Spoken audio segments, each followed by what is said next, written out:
தமிழ் மக்களுக்கு எனது அன்பான வணக்கங்கள். இன்றைக்கு நம்ம பார்க்க போகிற சமையல் குறிப்பு வெந்தயக்கீரை பொரியல் எப்படி பண்ணுறதுனே பார்க்கலாம். இது ரொம்ப சூப்பரான ரெசிபி, ரொம்ப டேஸ்ட்டாக இருக்கும். இது வரைக்கும் நம்ம வீட்டு கிச்சன் சேனலை சப்ஸ்கிரைப் பண்ணாதவங்க கீழே உள்ள ரெட் கலர் சப்ஸ்கிரைப் பட்டனை ஆன் பண்ணிக்கோங்க. பக்கத்தில் உள்ள பெல் பட்டனையும் ஸ்டார்ட் பண்ணிக்கோங்க. This is my humble request. உங்களுக்கு என்னோடய வீடியோஸ் உடனே வரும். நான் ஒரு பெரிய கட்டு வெந்தயக்கீரை வாங்கி வச்சுருக்கேங்க. அது நல்லா வாஷ் பண்ணிவிட்டு இங்கே பாருங்கள், அதோடைய இலம் தண்டு வர அப்படி கட் பண்ணி எடுத்துக்கோங்க. ஒரு சிலர் இலையை மட்டும் யூஸ் பண்ணுவாங்க, அப்படியும் பண்ணலாம்.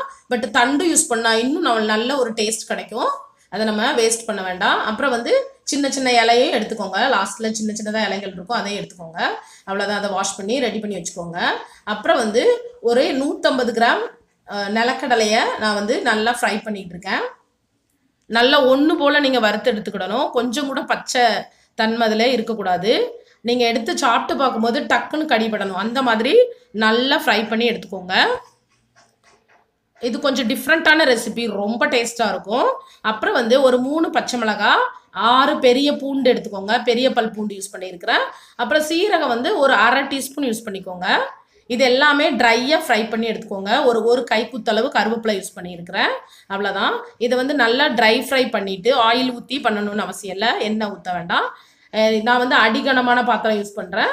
அது மாதிரி ஃப்ரை பண்ணி எடுத்துகிட்டு நீங்கள் அதை ஆற வச்சுட்டு அதுக்கப்புறம் நம்ம கிரைண்ட் பண்ணி எடுத்துக்கலாம். நீங்கள் நல்லா ஆற வச்சுருங்க. அப்புறம் கிரைண்ட் பண்ணும்போது நீங்கள் ஒரேடியாக மிக்சரை ரன் பண்ணக்கூடாது. விட்டு விட்டு, அதாவது நத்தலும் கொத்தலுமாக இடித்து எடுத்துக்கோங்க. நத்தலும் கொத்தலமாக அரைச்சி எடுத்துக்கோங்க. ரொம்ப டேஸ்ட்டாக இருக்கும். நீங்கள் இதே மெத்தடில் முருங்கைக்கீரை பண்ணலாம். அப்புறம் கத்தரிக்காய் பொரியல் பண்ணலாம், வெண்டைக்காய் பொரியல் பண்ணலாம். இதெல்லாமே நான் வீடியோ அப்லோட் பண்ணியிருக்கிறேன். அப்புறம் ஒரு 1/2 டீஸ்பூன் பெருங்காயம் ஆட் பண்ணிக்கோங்க. நான் யூஸ் பண்ணுற பெருங்காயம் இந்த கலரில் இருக்கும், கொஞ்சம் எல்லோ கலரில். இந்த மாதிரி பாருங்கள், இந்த மாதிரி நத்தலும் கொத்தலமாக இடித்து எடுத்துக்கோங்க. இது ரொம்ப டேஸ்ட்டாக இருக்கும். இதை நீங்கள் ஒரு தடவை பண்ணி பாருங்கள், அவ்வளோ ஒரு டேஸ்ட்டாக இருக்கும். வீட்டில் உள்ளவங்க எல்லாருமே விருப்பமாக சாப்பிடுவாங்க. இப்போ ஒரு பேன் அடுப்பில் வச்சுருக்காங்க. எண்ணெய் ஊற்றிருக்கேன். கடுகு, கொஞ்சோண்டு கருவேப்பிலை, ஒரே ஒரு பச்சை மிளகாய் போட்டிருக்கேன். அப்புறம் கொஞ்சோண்டு சீரகம் போட்டுக்கோங்க. இது நல்லா பொரியட்டும். அப்புறம் ஒரு 4 பெரிய வெங்காயத்தை கட் பண்ணி வச்சுக்கோங்க. 4 பெரிய வெங்காயம் நல்லா இந்த மாதிரி கட் பண்ணி வச்சுக்கோங்க. இந்த வெந்தயக்கீரை நல்லா கசக்கும். ஸோ அதுக்காக தான் நம்ம இதெல்லாம் யூஸ் பண்றோம். இந்த ஆனியன் போடும்போது, வெங்காயம் போடுறதுனால இந்த கசப்பு இருக்காது. இந்த பீனட் நம்ம நிலக்கடலை போடுறதுனால இன்னும் ரொம்ப நல்ல ஒரு டேஸ்ட் கொடுக்கும். ஒரு டிஃப்ரெண்டான ஒரு ரெசிபியா இருக்கும் இது. இப்போ இது நல்லா பொரிஞ்சிட்டு இப்போ நம்ம வெங்காயத்தை போட்டுடலாம்.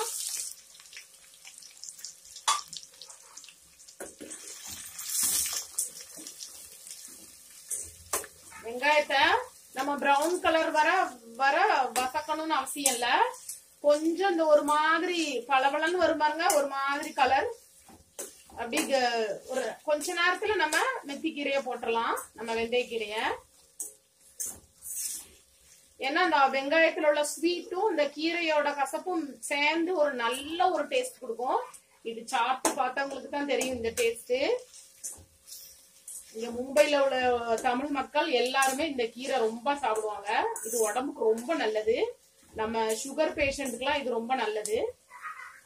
இப்போ இத நான் நல்லா வசக்கி எடுத்துக்கிட்டேன். ரொம்ப நேரம் பிரவுன் ஆகணும்னு அவசியம் இல்லை, லைட்டா வசக்குனா போதும்.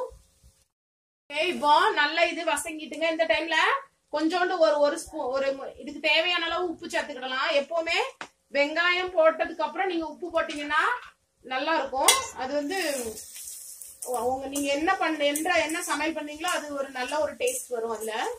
அந்த மாதிரி நீங்க யூஸ் பண்ணும்போது அது ஸ்பெஷலா இந்த கீரையில நீங்க இந்த டைம்ல உப்பு போட்டுருங்க. அப்புறம் நம்ம வெந்தயக்கீரையை இதெல்லாம் போட்டுக்கலாம்.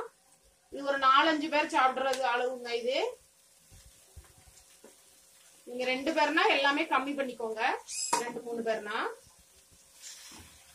இந்த கீரை குழந்தைங்களும் நல்லா விரும்பி சாப்பிடுவாங்க நீங்க இந்த மாதிரி பண்ணி கொடுக்கும்போது. அப்புறம் நீங்க இது பண்ணும்போது கேஸ ஸ்லோல வைக்க கூடாது, ஃபுல்லா வச்சுக்கோங்க. அப்புறம் மூடி போடக்கூடாது. அப்புறம் கிண்டி விட்டுக்கிட்டே இருக்கு. இப்ப நான் இத வசக்கி எடுத்துக்கிட்டேன் ஒரு 3-4 நிமிஷத்துக்கு. இது நல்லா வசங்கிட்டுங்க பாருங்க. இந்த டைம்ல நீங்க லாஸ்ட்ல தான் நம்ம அரைச்சு வச்சிருக்கிற இந்த நிலக்கடலையை சேர்க்கணும். நிலக்கடலை மசாலாவை லாஸ்ட்ல தான் சேர்க்கீங்க, ஃபர்ஸ்ட்லயே போட்டுறாதீங்க. இத போட்டு முடிச்சோன்னா ஒரு 30 செகண்டுக்கு அப்புறம் நம்ம கேஸ ஆஃப் பண்ணிடலாம். ஏன்னா நம்ம இது எல்லாமே வறுத்திருக்கோம். இது ரொம்ப நான் சொல்லவே வேண்டாம், ரொம்ப எம்மியா இருக்கும். குழந்தைங்க கூட வா இது என்ன மம்மின்னு எல்லாரும் சாப்பிடுவாங்க, அந்த மாதிரி இருக்கும். ரொம்ப டேஸ்டா இருக்கும். ஏன்னா கீரைனாலே பயந்து ஓடுவாங்க. நீங்க இப்படி ட்ரை பண்ணுங்க, ரொம்ப டேஸ்டான கீரையா வரும். இதே மாதிரி நீங்க வெண்டைக்காய், கோவக்காய், அப்புறம் நம்ம முருங்கைக்கீரை, இந்த கீரை, அவ்வளவுதான். இப்ப நம்ம இத ஆஃப் பண்ணிடலாம். இப்ப ரெடி ஆயிட்டு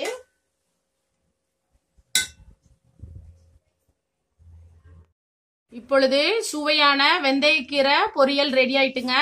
இதை நீங்க கண்டிப்பா வீட்டுல ட்ரை பண்ணுங்க. அப்புறம் எனக்கு கமெண்ட் பண்ணுங்க.